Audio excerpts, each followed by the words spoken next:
सशङ्खचक्रं सकिरीटकुण्डलं सपीतवस्त्रं सरसीरुहेक्षणं सहारवक्षस्थलकौस्तुभं श्रियं नमामि विष्णुं शिरसा चतुर्भुजम्। प्रस्तुत छ अधिक मास पूर्णिमा व्रतकथा। सम्पूर्ण प्रकारका मासहरूको राजा मास भनेर पुरुषोत्तम मासलाई चिनिन्छ। यो समयमा गरेका सम्पूर्ण व्रतहरू, पूजनहरू, त्यसैगरी गरिएका कथा श्रवणहरू सकल यी मनोकामनाहरू पूर्ण राख्दछन्, पूर्ण बनाउँदछन्। त्यस्तै गरी यो समयमा गरेका सम्पूर्ण पुण्यहरू अक्षय हुन्छन्। त्यस्तैमा यो 3 वर्षपछि आएको पूर्णिमा पनि अत्यन्त महत्त्वपूर्ण रहन्छ। त्यही पूर्णिमाको व्रतकथा यहाँ प्रस्तुत हुन गइरहेको छ। अत्यन्त ध्यानपूर्वक श्रवण गर्नुहोला। पौराणिक समयको एउटा प्रसङ्ग।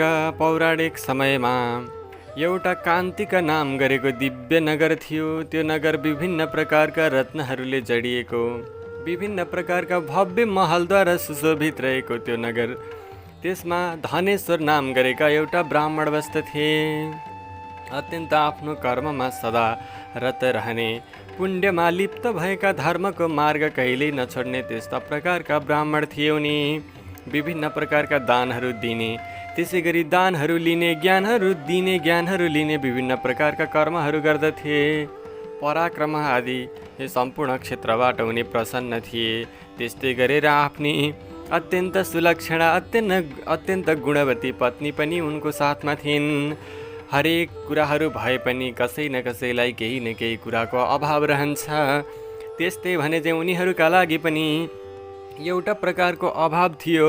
उनीहरूका सन्तान थिएनन्। असल पुत्र नहुनाले अथवा असल पुत्री नहुनाले उनीहरूका लागि आफ्नो जीवन नै असफल भइरहे जस्तो लागेको थियो। त्यसै समयमा उनीहरूको गाउँमा एउटा तपस्वी आए। ती तपस्वी यत्र तत्र जान्थे, भिक्षा मागेर आफ्नो जीवन चलाउँथे।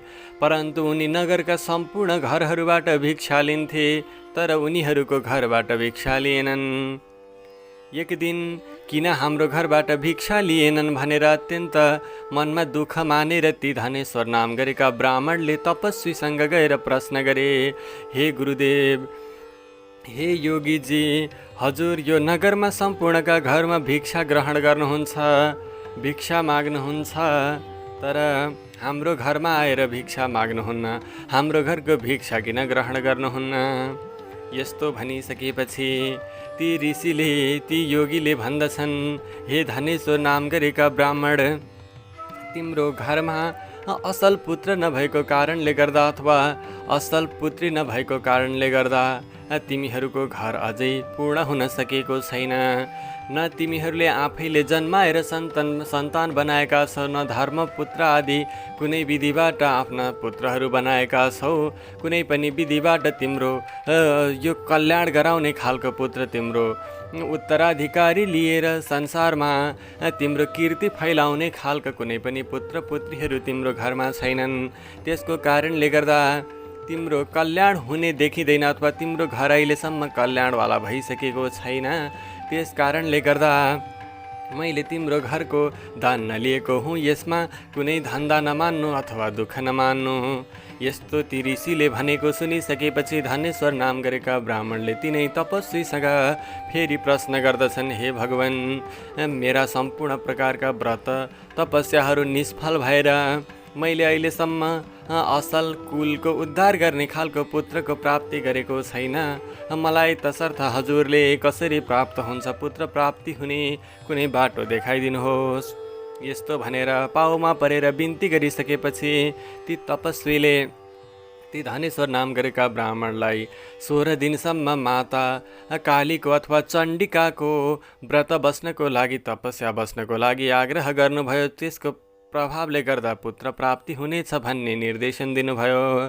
त्यसपछि आफ्नी पत्नीसँग सल्लाह सुझाव त्यसै गरी आदेश लिएर ती धनेश्वर नाम गरेका ब्राह्मण जङ्गलमा गएर 16 दिनसम्म माताको तपस्या गर्दा भए। माताको तपस्या गरिसकेपछि माता प्रसन्न भएर उनलाई भित्री अन्तर्हृदयमा दर्शन दिएर माताले भन्न थाल्नुभयो, हे धनेश्वर नाम गरेका ब्राह्मण, तिम्रो यो पूजनले गर्दा, तिम्रो यो तपस्याले गर्दा म प्रसन्न भएँ। तसर्थ तिमीलाई यी पुत्र प्राप्ति हुनेछ। पुत्र प्राप्तिको लागि तिमीले गरेको व्रत सफल हुनेछ। तिमीले अब यस ठाउँमा भोलि बिहानको समयमा एउटा आँपको वृक्ष हुनेछ। त्यो आँपको वृक्षमा अत्यन्त सुन्दर एउटा आँपको फल हुनेछ। तिमी व्रत सकेर त्यसपछि त्यो आँपको फल लगेर आफ्नी पत्नीलाई शुद्ध भएर ग्रहण गर्न लगाउनु। त्यसको प्रभावले तिमीलाई पुत्र प्राप्ति हुनेछ। तिमीले पुत्र प्राप्तिको आशा गर्यौ। पुत्र प्राप्ति त हुनेछ, तर तिमीहरूको पुत्रको आयु भने 16 वर्षको हुनेछ। यस्तो बताइसकेपछि फेरि धनेश्वर नाम गरेका ब्राह्मणले मातासित प्रश्न गर्दछन्, हे माता, उसलाई दीर्घायु बनाउने कुनै उपाय हुन्छ कि हुँदैन? यस्तो भनिसकेपछि माताले भन्नुहुन्छ, यदि उसलाई परेको समयमा तिम्री पत्नीले र तिमीले मिलेर पूर्णिमाको व्रत गर्यौ भने अथवा पूर्णिमाको समयमा दीप बाल्यौ भने पनि तिम्रा पुत्रको त्यो जुन समस्या रहेको छ, त्यो जुन अल्पायु रहेको छ, त्यो टरेर जानेछ। उसलाई अप्ठ्यारो परेको समयमा लगातार पूर्णिमाहरूमा गरेर 32 पटक दीप जलाउनु। यसरी आशीर्वाद दिएर माता त्यहाँबाट अन्तर्ध्यान हुनुभयो। तत्पश्चात भोलिपल्ट बिहानै ती ब्राह्मणले आफ्ना अगाडि अत्यन्त सुन्दर आँपको वृक्ष र त्यसमा लागेको फल देखिसकेपछि उनले त्यो फल लिएर आफ्ना घरमा आए। घरमा आएर आफ्नी गृहलक्ष्मीलाई अत्यन्त पवित्र रहन लगाएर स्नान आदि सम्पूर्ण कर्महरू गरिसकेपछि त्यो फल खान दिए। तत्पश्चात त्यो फलको ग्रहण गरे पश्चात उनीहरूका त्यो व्रतको प्रभावले गर्दा पत्नीको कोखमा एउटा गर्भ वृद्धि हुँदै गयो। गर्भमा हुनुपर्ने सम्पूर्ण प्रकारका वृद्धि विकास भइसकेपछि उक्त बच्चाले जन्म लिए। जन्म लिइसकेपछि अत्यन्त प्रसन्न भएर ब्राह्मण दम्पतिले उनको नाम देवदास भनेर राखे। 15 वर्षको समयसम्म आफ्ना घरमा मातापितासँग बसेर विभिन्न प्रकारका संस्कारहरू सिक्दा भए, वेद आदिको अध्ययन गर्दा भए, सम्पूर्ण प्रकारका ज्ञानहरूले उनी निपुण हुँदै गए। तब जब 16 वर्षको उमेरको समय आयो तब बुवा आमालाई चिन्ता पर्न थाल्यो। देवी माताले भनेअनुसार यिनको समय भनेको 16 वर्षको मात्र थियो। तसर्थ यिनका लागि हामीले व्रत दान तपस्याहरू गर्नुपर्दछ भने पूर्णिमाको व्रत विधि विधानपूर्वक गर्नुपर्दछ।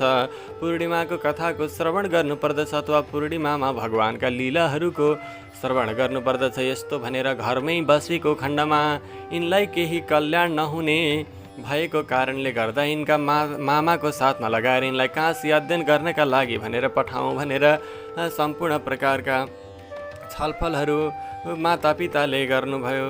मातापिताले त्यो प्रकारका छलफलहरू गरेर मामालाई बोलाएर मामालाई पनि त्यो 16 वर्षमा अल्पायु भएको कुरा थाहा नदिइकन मामा भान्जालाई मिलाएर काशीतिर पठाइदिए।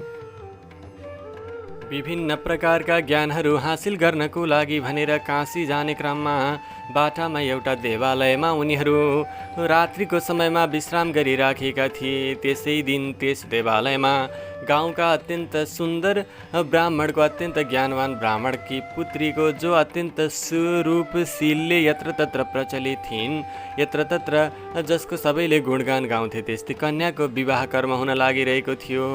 त्यसै विवाहमा छिमेकको एउटा ग्रामबाट एउटा अत्यन्त सम्मानित व्यक्तिका पुत्र दुलाहा बनेर त्यहाँ आएका थिए। तर दुलाहालाई विभिन्न प्रकारका रोगहरूले आक्रमण गरेर त्यस ठाउँमा योग्य नदेखिएपछि उनी अत्यन्त समस्यामा परेका थिए। त्यो समस्यामा परेका ती दुलाहाका बाबुले ती देवदासलाई त्यहाँ देखिसकेपछि आफ्ना छोरासँग केही गुण पनि मिल्ने, त्यस्तै गरेर केही रूप पनि मिल्ने भएको कारणले गर्दा मामासित सल्लाह गरेर आजको दिनलाई दुलाहा बनेर यहाँ बसिदिन आग्रह गरे। भोलिबाट जे पर्छ त्यो आफूहरूले सम्हाल्ने भएको उनले बताइसकेपछि ती मामाले केही नबोलिकन बसिराखेको समयमा उनीहरूले देवदासलाई लगेर मण्डपमा बसाले। तत्पश्चात मण्डपमा सम्पूर्ण प्रकारका कर्महरू भए। पाणी ग्रहण आदि विवाहका जुन आदि संस्कारहरू हुन् ती सम्पूर्ण संस्कारहरू भइसकेपछि रात्रिको समयमा ती देवदास र ती जुन कन्या विवाहित भएकी थिइन् वरवधु सँगै एउटा कोठामा बसे। जब बसिराखेको समयमा देवदास अत्यन्त चिन्तित थिए। उनी अत्यन्त दुःख मानिरहेको देखेर ती जुन नवविवाहिता वधु थिइन् तिनले प्रश्न गरिन्, हे पतिदेव, हजुरलाई के भयो? किन यसरी प्रसन्न हुनुहुन्न? किन दुखी हुनुभएको छ? त्यो भनिसकेपछि देवदासले आफ्ना मामा र दुलाहाका बुवाको बिचमा भएका सम्पूर्ण कुराहरू बताए। त्यसै गरी आफू अत्यन्त दुखी भएको कुरा पनि बताए। त्यो भनिसकेपछि ती नवविवाहिता वधुले भनिन्, हे पतिदेव, मैले अग्निलाई साक्षी राखेर त्यसै गरी भगवान गणेशलाई साक्षी राखेर सम्पूर्ण प्रकारका लोकहरूलाई साक्षी राखेर मैले मेरो हात हजुरलाई समर्पण गरेको हो। मेरा बुवाले मेरो हात हजुरलाई समर्पण गर्नुभएको हो। मैले मेरो मन पनि हजुरलाई समर्पण गरिसकेकी छु। अतः हजुर बाहेक मेरो अरू कोही पनि पति हुन सक्दैन। यसो भनेर त्यसपछि एक अर्कालाई केही चिन्हहरू दिएर औँठीहरू साटासाट गरेर रात्रिको समयमा भोलिपल्ट बिहान भइसकेपछि ती देवदास नाम गरेका ब्राह्मणका छोरा आफ्नो मामासँग उता काशी जानको लागि तयारी गर्न थाले। जानै लागेको समयमा एउटा वृक्ष देखाएर एउटा वृक्ष दिएर, यो वृक्षमा तिमीले सदा पानी हाल्नु, यो वृक्ष जस्ताको तस्तै रह्यो भने अथवा यो वृक्षमा अत्यन्त फुल फलहरू लागे भने, हरियाली भयो भने म अत्यन्त सुखी रहेछु, म जीवित रहेछु, म आउने छु भनेर आफूले थाहा पाउनु। यदि यो वृक्ष सुक्यो भने मेरो देहान्त भएछ भन्ने सोचेर तिमीले त्यही अनुसारका कर्महरू गर्नु, कुनै पनि यो कुरामा सन्देह नमान्नु भनेर त्यहाँबाट दुवैजना मामा र भान्जाहरू भएर काशीतिर प्रस्थान गरे। भोलिपल्ट त्यहाँ विवाहका बाँकी कर्महरू गर्ने प्रसङ्ग चलिरह्यो। त्यसै समयमा नयाँ पुत्र जुन वास्तविक दुलाहा बनाउन लागेका थिए उनलाई लिएर उनीहरू आइसकेपछि ती बेहुलीले भन्न थालिन्, हिजो जोसँग मेरो विवाह भएको थियो तिनी व्यक्ति यिनी होइनन्। यदि हुन् भने मैले हिजो बेलुका उनलाई जे चिनो दिएको थिएँ त्यो देखाउन्। त्यसै गरी मैले जुन गोप्य कुराहरू गरेको थिएँ ती गोप्य कुराहरू भनुन्। यस्तो भनिसकेपछि दुलहीका बुवाले त्यो कुरा भन्न लगाइसकेपछि उताबाट आएका दुलाहाले मलाई केही पनि कुरा थाहा छैन भनिसकेपछि दुलाहा र जन्तीको पनि अपमान हुन्छ। उनीहरू रित्तै फर्किएर गए। केही समयसम्म गएर उता देवदासले काशी नाम गरेको नगरमा विद्या आर्जन गर्दछन्। विद्या आर्जन गरिसकेपछि अत्यन्त निपुण भइरहेको समयमा यता मातापिताले पूर्णिमाको व्रत गरिदिन्छन् कि उनलाई कुनै पनि प्रकारको समस्या नआओस्। तर विधिको विधान 16 वर्षको उमेरमा मर्ने त्यो लेखान्तर भएको कारणले गर्दा उनलाई मार्नको लागि भनेर एउटा सर्प आएर उनको वरिपरि घुम्दछन्। उनी बसेको ठाउँमा वरिपरि विषले भरिन्छ। तर मातापिताले गरेको पुण्यको प्रभावले गर्दा, पूर्णिमाको व्रतको प्रभावले गर्दा त्यसपछि उनीलाई केही पनि हुँदैन। त्यस्तो भइसकेपछि काल स्वयं आफै आउँछन्। आफै आएर फेरि त्यहाँ उनलाई आक्रमण गर्न खोज्दछन्। उनी अचेत भएर भुइँमा ढल्छन्। त्यसै बेला काशी नाम गरेको जुन भगवान शिवजीको दिव्य नगरी हो, जुन दिव्य पुरी हो, त्यसमा माता पार्वतीले सहित भएर भोले शङ्कर भगवान त्यहीँ आउनुहुन्छ।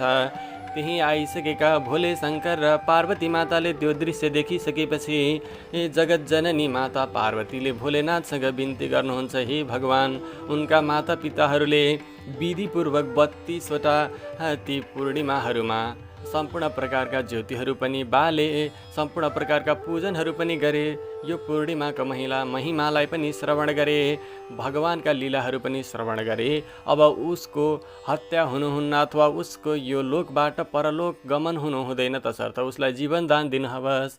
यस्तो पार्वती माताको वचन सुनेर अत्यन्तै करुणा भावले ओतप्रोत भएर भगवान शिवजीले काल पुरुषलाई त्यहाँबाट जान लगाउनुहुन्छ। र उनको त्यो भगवानको जुन पूजन थियो, पूर्णिमाको जुन व्रत थियो, त्यसको कारणले गर्दा उनी फेरि दीर्घायु बन्दछन्। यसरी दीर्घायु बनिसकेपछि माथि मामा भान्जा भएर फेरि आफ्नो घर फर्किने उद्देश्य लिएर उनीहरू त्यहाँबाट फर्किन्छन्। यता जसले कुरेर बसिराखेकी थिइन् आफ्ना पतिदेवलाई, तिनले हालिराखेको वृक्षमा जुन पानी राखिराखेकी थिइन् त्यो वृक्ष पनि अत्यन्त हरियाली हुँदै आएको देखेपछि उनले आफ्ना पिताजीसँग भन्दछन्, हे पिताजी, मेरा जुन पतिदेव हुनुहुन्छ उहाँ अत्यन्त सुखी हुनुहुन्छ, अत्यन्त जीवित हुनुहुन्छ, उहाँलाई केही पनि नराम्रो भएको छैन, तसर्थ उहाँलाई लिन पठाउनुहोस्। यस्तो भनेर भनिसकेपछि ब्राह्मणले आफ्ना ज्वाइँलाई खोज्नका लागि मान्छे पठाउन खोजिराखेका हुन्छन्। तर त्यही समयमा मामा भान्जा भएर त्यही घरमा आइपुग्छन्। घरमा टुप्लुका आइसकेपछि पत्नीले अत्यन्त प्रसन्न भएर पतिदेवलाई प्रणाम गर्दछिन्। त्यसपछि त्यहाँ केही दिनसम्म बास बसेर त्यसपछि ब्राह्मणले आफ्ना छोरी ज्वाइँलाई आफ्ना घरमा पठाउँदछन्। तत्पश्चात घरमा ती मामा, त्यसै गरी भान्जा र ती पत्नी जो थिइन् ती सम्पूर्ण मिलेर घरमा जान्छन्। घरमा गइसकेपछि माता पिताले 16 वर्षको समयमा पर्ने भनेको मृत्यु समेत त्यो कष्टलाई समेत जितेर आफ्ना पुत्रहरू आफ्नो घरमा आएको देखिसकेपछि अत्यन्त प्रसन्न भएर पूर्णिमाको व्रत गरेकोमा, भगवानको व्रत आराधना गरेकोमा सम्पूर्ण भगवानहरूलाई नमन गर्दछन्। तत्पश्चात सम्पूर्ण प्रकारका पूर्णिमाहरूमा व्रत गर्दै, भगवानका लीलाहरू श्रवण गर्दै, सम्पूर्ण पूर्णिमाहरूमा व्रत गर्दै उनीहरू आफ्नो समय व्यतीत गर्दै जान्छन्। जुन मृत्युलाई समेत जितेको पूर्णिमाको व्रत थियो त्यो व्रत अत्यन्तै महत्त्वपूर्ण छ।